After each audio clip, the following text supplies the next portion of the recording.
Hello everyone, welcome back to our channel Login Assist. In this guide video, I will show you how to buy Tango coins. First of all, what you have to do is launch upon Tango application.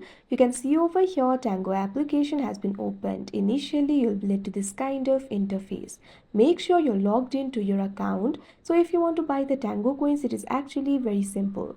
At top left corner of your screen, you'll be able to find your profile icon. Right next to it, you'll be able to find the available coins. Right next to the available coins, you'll be able to find the plus icon. What you have to do is tap on it.